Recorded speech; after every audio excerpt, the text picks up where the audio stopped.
Hello, you have entered the House of Learning. I'm Kay Sullivan, and welcome to our first micro-lecture series on direct knowledge. Now, this is a 4-part series. It's a micro-lecture series, and each lecture is a 3-minute deep think. Now, be prepared, because each deep think is a dense rabbit hole that you may need to listen to more than once.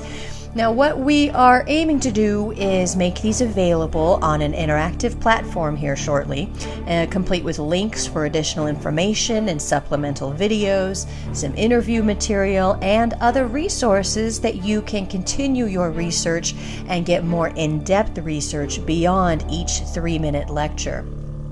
Now, this micro-series lecture is in 4 parts. The first part is entitled, What is Knowledge Creation? We're going to define it, we're going to talk about its foundational theories, and how it's applied. In the second part of this 4-part series, we are going to explore the idea of direct learning, and that is, how it is achieved, what is it, and how it departs from conventional learning techniques. Now, this leads us straight into the third part, where we look into game theory and mechanics and how it may facilitate direct learning experiences. And then finally, we're going to bring it all together in the last part of the series, in the 4th episode, where we will examine the emerging academic discipline called the learning sciences. And we're going to explore its method, its educational design theories, some of its players and techniques, and frankly, I anticipate that this learning science is going to transform the terrain of education as we know it, and our approach to learning in general. So with these 4 pieces together, this is going to give us the broad strokes of knowledge creation, and then together with the interactive platform, you can get more in-depth information and do your own directed research. So, without further delay, let's go ahead and open the first door in this series here at the House of Learning.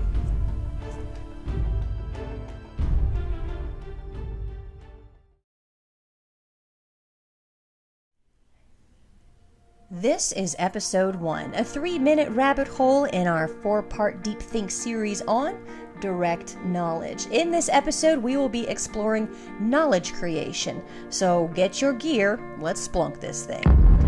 Knowledge creation was popularized in 1997 by Nonaka when it was defined as, quote, an active control in the process of thinking that is used in learning situations.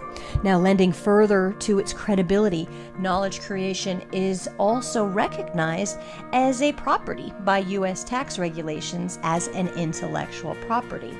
Now, there are many types of knowledge. You can refer to Alan Newell's knowledge level modeling, or theories by Tim Menzies, if you're interested.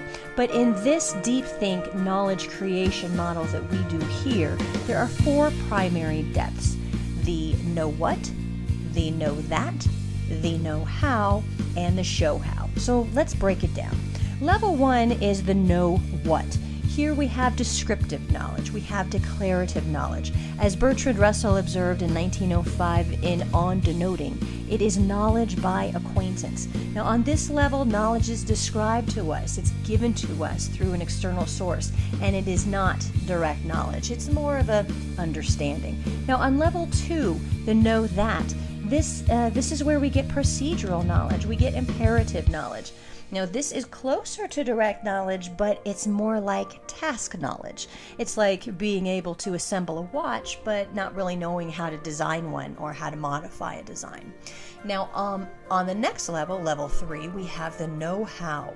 This is the implicit knowledge. Here we have the tacit knowledge. This is the stage by which we begin grasping direct knowledge. It is full apprehension derived internally. Now, this is a functional type of knowledge that allows us to explore new knowledge directly. Now, beyond this is level 4, this show how, and this is where someone's able to turn implicit knowledge into explicit knowledge in order to share with others and create models and strategies for implementation.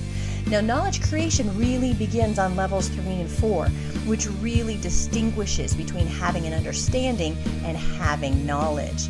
Now, how do you know if information you have is an understanding or a knowledge?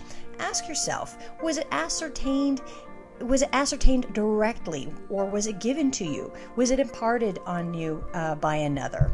Or was it obtained directly through your own direct experience? Now that we've caught a scent of the direct experience required for knowledge creation, now let's get a little deeper in episode 2.